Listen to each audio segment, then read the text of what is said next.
For more original stories, subscribe to Audio Tales. Now, let's begin this one. The shrill digital shriek of his phone shattered the late afternoon quiet of Mark's cluttered home office. He'd been immersed, lost in the labyrinthine corridors of code he was developing for a new client, the cursor blinking rhythmically on the oversized monitor, a tiny, insistent heartbeat in the otherwise still room. He glanced at the caller ID, a frown creasing his brow. Lily.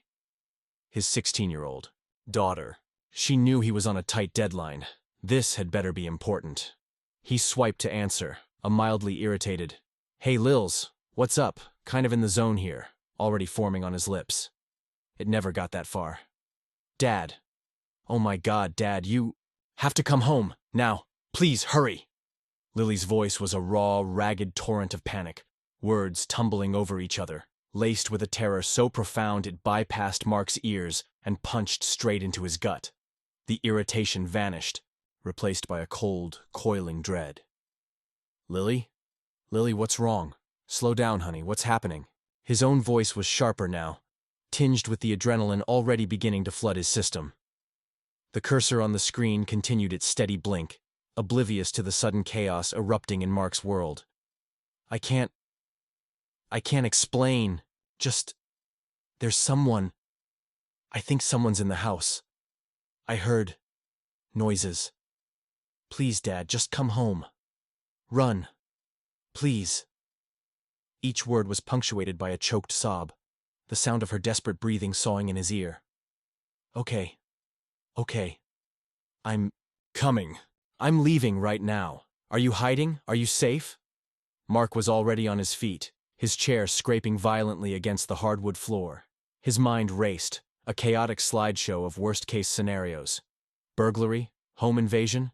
I'm in my closet. I locked the door, but I'm so scared. I heard footsteps downstairs, and then it went quiet. Too quiet. "Dad, please." The line crackled, and for a horrifying second, he thought it had cut off. "Lily? Lily, stay on the phone with me if you can. If you can't, if it's not safe, hang up and hide. I'm coming. I'm 5 minutes away, maybe less if I break. Every speed limit. Just stay hidden, sweetheart. Don't make a sound." He was grabbing his keys, his wallet, his mind a blank canvas painted with pure, unadulterated fear. The project, the deadline, the code, all of it dissolved into insignificance. "Okay. I think I have to hang up. I heard something again. A creak. On the stairs. Oh God. Dad." Her voice dropped to a terrified whisper. Then, the line went dead. "Lily! Lily!" Mark shouted into the silent phone, his heart hammering against his ribs like a trapped bird. He redialed. Voicemail. He redialed again. Voicemail. A primal roar of frustration and fear escaped him as he burst out of his office, nearly tripping over a stack of invoices he'd meant to file weeks ago. He didn't even register the irony of his earlier irritation. The world had narrowed to a single, terrifying point: getting home to Lily. The drive, usually a mundane 7-minute crawl through suburban streets, became a blur of near misses and blaring horns. He ran a red light, narrowly avoiding a collision, the other driver's angry shouts lost in the roar of his own pulse in his ears. Every shadow seemed to hold a threat, every passing car a potential obstacle. His mind conjured images of Lily, small and terrified, cowering in her closet. He remembered her at 5, hiding in that same closet during a game of hide-and-seek, her giggles muffled by the hanging clothes. The memory, once sweet, now felt like a shard of glass in his chest. What if he was too late? What if the silence Lily had described was the silence of something already having happened? He pushed the thought away, a physical effort, his knuckles white on the steering wheel. He had to stay focused. He had to get there. His wife, Sarah, was on a business trip in Chicago, not due back until the following evening. The thought of her, of having to tell her. He couldn't even complete the sentence in his own head. It was just him and Lily. He was her protector. And he was miles away, stuck in traffic that seemed to mock his urgency. He remembered a conversation from a few weeks back, a nagging worry that had settled in the back of his mind. Lily had been quieter than usual, more withdrawn. He'd chalked it up to typical teenage angst, the ebb and flow of adolescent moods. She'd mentioned a boy at school, a senior named Jake, who'd been giving her unwanted attention. Nothing overtly threatening, she'd insisted, just creepy vibes. He'd told her to stay away from him, to tell her teachers if it escalated. Had it escalated? Was this Jake? Had he followed her home? The thought made Mark's blood run cold. He'd kill him. He'd tear him apart with his bare hands. Or perhaps it was something else. There had been a string of petty thefts in the neighborhood, recently. Car break-ins, a couple of opportunistic burglaries when people were out. But never a home invasion. Never anything violent. This felt different. Lily's terror was too raw, too real. He skidded around the final corner onto their street, his tires protesting with a screech. Their two-story colonial, usually a welcoming sight with its neatly trimmed lawn and cheerful yellow door, now looked menacing, its windows like dark, vacant eyes. There were no police cars, no ambulance, no sign of anything amiss from the outside. Just silence. A heavy, oppressive silence that mirrored the one Lily had described on the phone. He left the car practically in the middle of the street, keys still in the ignition, and sprinted towards the front door. It was locked. He fumbled with his own keys, his hands shaking so violently it took 3 attempts to get the key into the lock. The click of the deadbolt retracting sounded deafeningly loud in the sudden stillness. "Lily!" he bellowed, bursting into the foyer. "Lily! I'm home! Where are you?" The house was silent. Eerily silent. Not a creak, not a footstep, not a breath. The air was still, carrying the faint scent of the lemon polish Mrs. Henderson, their weekly cleaner, used. Everything was in its place. The mail was neatly stacked on the hall table. A pair of Lily's sneakers were kicked off by the mat. Nothing seemed disturbed, nothing out of the ordinary. A new kind of fear, colder and more insidious, began to creep into Mark's veins. If there had been a struggle, wouldn't there be signs? Overturned furniture, broken objects. His eyes scanned the living room to his left, the dining room to his right. Immaculate. Untouched. "Lily?" he called again, his voice hoarse, softer. This time, as if afraid of what answer he might receive, or what silence might confirm. He took the stairs 2 at a time, his heart pounding a frantic rhythm against his ribs. "Lily, it's Dad! I'm here!" He reached the landing. Her bedroom door was at the end of the hall, slightly ajar. He pushed it open slowly, his breath catching in his throat. The room was empty. The bed was neatly made, a stark contrast to its usual teenage chaos state. Her desk was clear, a textbook lying open as if she'd just stepped away. He moved towards the closet, his hand trembling as he reached for the doorknob. It wasn't locked. He pulled it open. Empty. Just rows of clothes, shoes neatly arranged on the floor. No sign of his daughter. He backed out of the room, a wave of dizziness washing over him. This wasn't right. This wasn't making any sense. The sheer, unadulterated panic in her voice. It couldn't have been faked. But the house was pristine. He systematically searched every room. The guest bedroom. His own bedroom. The bathrooms. Even the small linen closet. Nothing. No Lily. No intruder. No sign of any disturbance whatsoever. It was as if a ghost had terrified his daughter and then vanished into thin air. He ended up back in the kitchen, leaning heavily against the counter, trying to control the raggedness of his breathing. His mind was a whirlwind. Had she imagined it? A nightmare? But the call was too real, her fear too palpable. Could she have run out of the house after the call? Panicked and fled? But where would she go? And why would the house be so normal? His gaze fell on the kitchen island. And there it was, a small, folded piece of notebook paper, tucked neatly under the ceramic rooster Sarah loved. It hadn't been there this morning. He was sure of it. With a sense of trepidation that was almost suffocating, he picked it up. His name, Dad, was written on the outside in Lily's familiar, slightly loopy handwriting. He unfolded it, his fingers clumsy.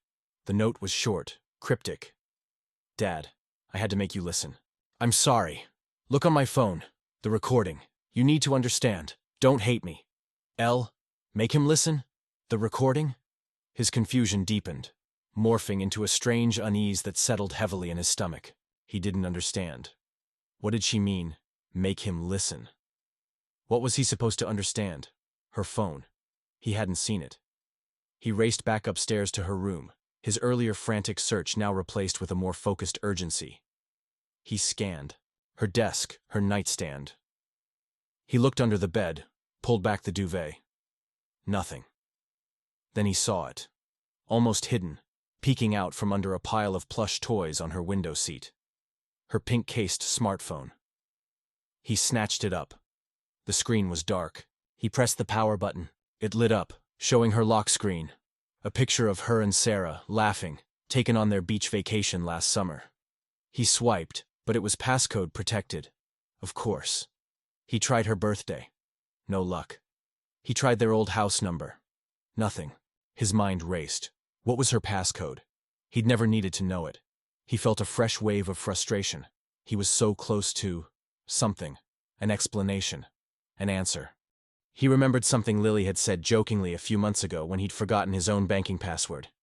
Just use something you'll never forget, Dad, like Mom's and... She'd stopped, giggling. Mom's what? Anniversary? No, they'd recently changed that to something more complex. He thought back to the flash drive Lily had given Sarah for her birthday last year, a little silver cat. Sarah had loved it, commenting on how thoughtful Lily was. Lily had beamed, saying, Mittens always knows the secret. Mittens was the name of her first cat, a fluffy Persian they'd had when Lily was little. Mittens had died when Lily was 7, and she'd been heartbroken. Could it be that simple? He typed in Mittens, the phone unlocked. Relief washed over him, quickly followed by a renewed sense of dread. He navigated to her voice memos. There was one recording, dated today, timed just a few minutes before her call to him. The title was simply, Listen. His finger hovered over the play button. What was he about to hear? The sounds of a struggle, an intruder's voice, his own daughter's terror, captured for what? For him? He took a deep breath and pressed, play. The recording started with a shuffling sound, then Lily's voice, hesitant and small. Testing. Okay. There was a pause, then a faint click, like a door closing. Then silence for a few seconds. Suddenly, a blood-curdling scream tore through the phone's speaker. It was Lily, unmistakably Lily. It was the same raw terror he'd heard on the phone. Then, crashing sounds as if furniture was being overturned, followed by another scream and then a whimpering. No! Please! Get away from me! Mark's blood ran cold. He could almost see it happening. He felt sick. This was real. This was what she'd experienced. But why record it? And where was she? Where was the evidence in the house? The sounds were so violent, so chaotic. The recording continued. More muffled shouts, frantic footsteps, then Lily's voice, closer to the microphone now gasping, Dad! Help! He's... The sentence was cut off by a sharp, percussive thud, followed by a sound that could have been a stifled cry. And then... silence. Absolute silence. The recording ended. Mark stared at the phone, his mind reeling. He felt paralyzed, frozen by a horror that was somehow worse now that he had this audio evidence of his daughter's ordeal. The pristine condition of the house mocked him. It was impossible. The sounds on that recording depicted a scene of violent struggle. Yet the house was untouched. His thoughts flashed back to Jake, the boy from school. Had he done this? Had he somehow cleaned up, forced Lily out of the house? But why leave the phone? Why leave the note? I had to make you listen. It was a deliberate act. A memory surfaced, unbidden. A few years ago, Sarah had been convinced she'd heard a prowler in the backyard. Mark had been working late, just like today.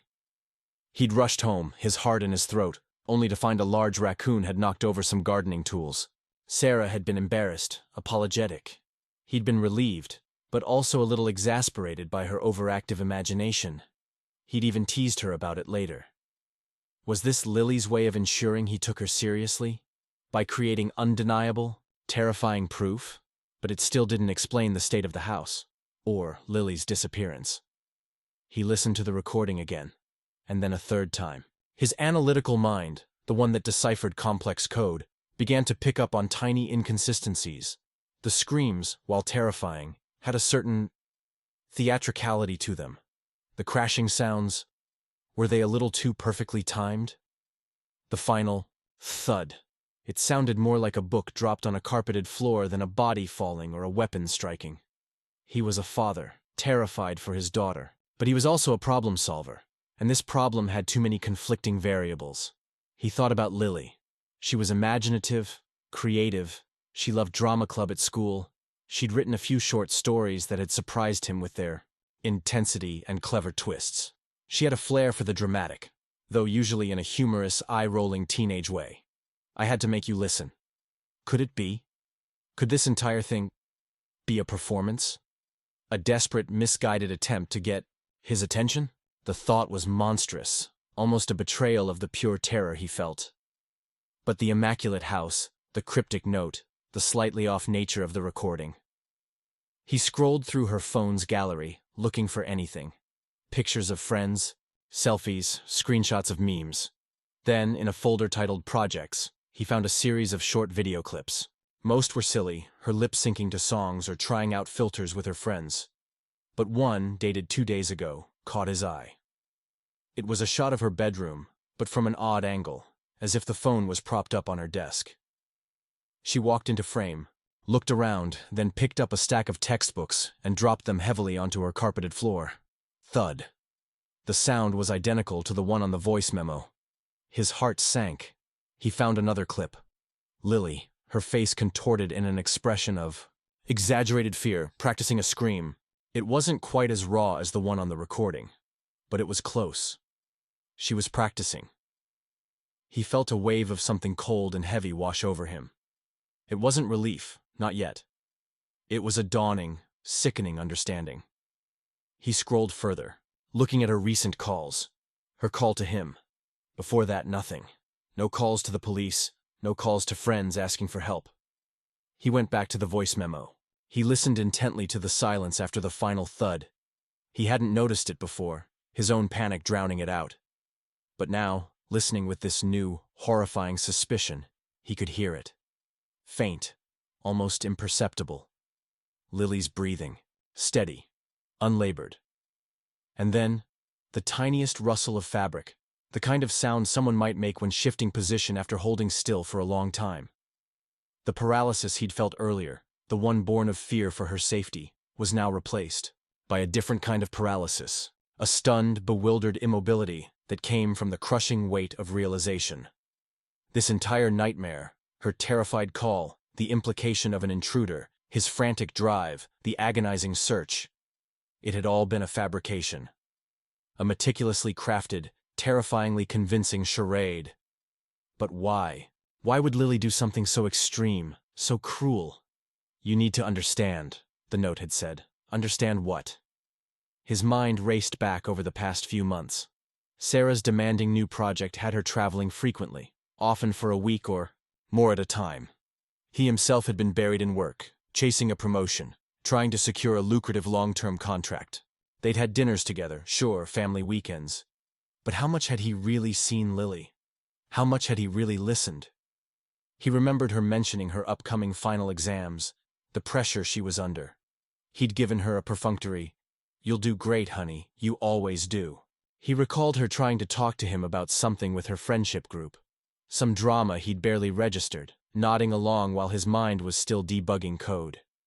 He remembered her asking if they could go camping, just the two of them, like they used to. He'd promised they would. Soon, when work calmed down.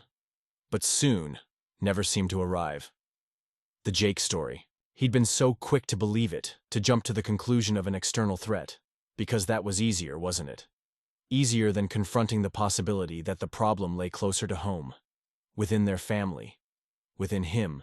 He felt a profound ache settle in his chest, a grief for a different kind of loss. The loss of trust, perhaps. The loss of his own naivety. The chilling realization that his daughter had felt so desperate, so unheard, that she'd resorted to this. Where was she now? The note said, "Don't hate me." She was probably terrified of his reaction, and she had every right to be. He was angry. A part of him seethed at the manipulation, at the fear she had put him through. But beneath the anger, a deeper, more painful emotion was surfacing. Guilt, and a desperate, urgent need to find her and understand.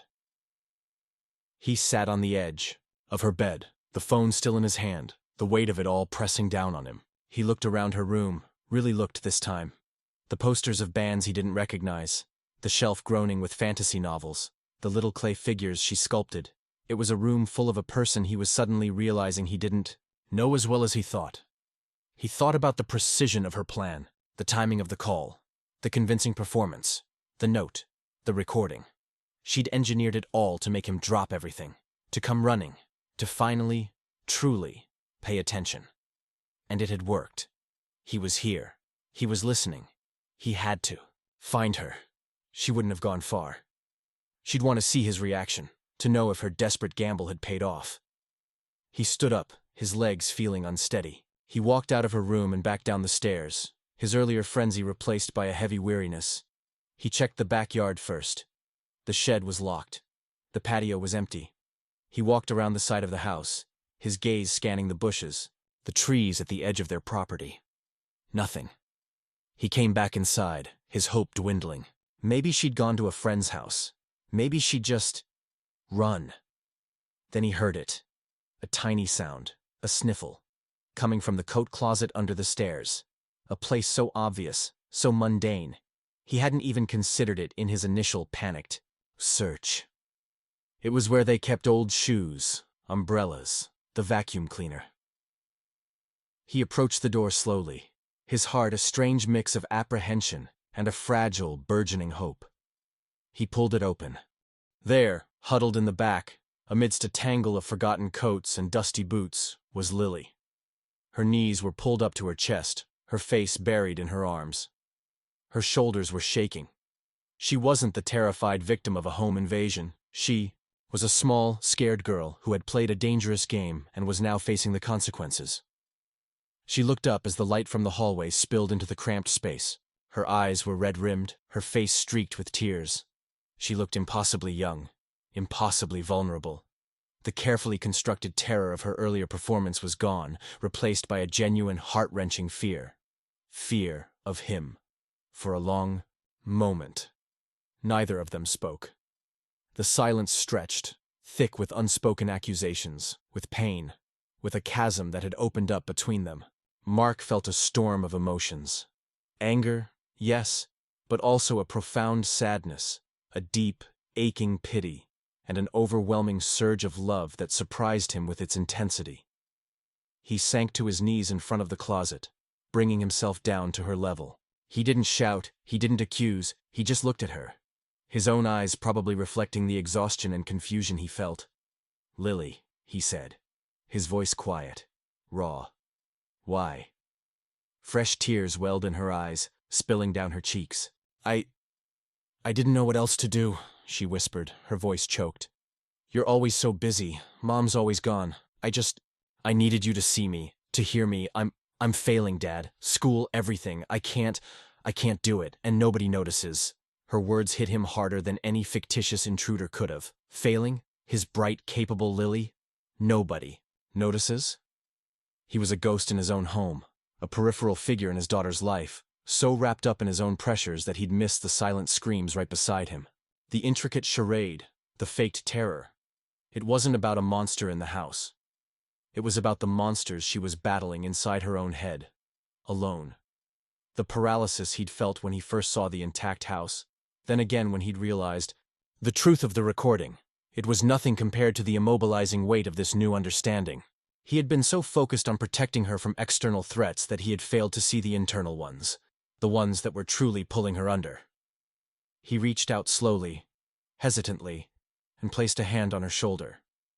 She flinched, then leaned into his touch, a small, shuddering sob escaping her. "Oh, Lily," he breathed, the anger draining out of him, replaced by an aching tenderness. "I'm here now. I'm listening." He didn't have all the answers. He knew this was the beginning of a long, difficult conversation, perhaps many conversations. There was damage to repair, trust to rebuild, but as he knelt there, in the dim light of the hallway, with his daughter finally, truly in front of him, he knew one thing for sure. The code he'd been writing, the deadlines, the promotion, none of it mattered as much as the fragile, precious life huddled in the darkness of the coat closet. He had run home, expecting a scene of devastation, and in a way, he had found one. Not in the physical structure of their house, but in the unseen corners of his daughter's heart, and perhaps, in his own. The paralysis was lifting, replaced by a resolve to be present, a resolve to understand, a resolve to heal. Share your thoughts in the comments below. Thanks for your time. If you enjoyed this story, please subscribe. It truly helps the channel. Click the video on screen and I'll see you there.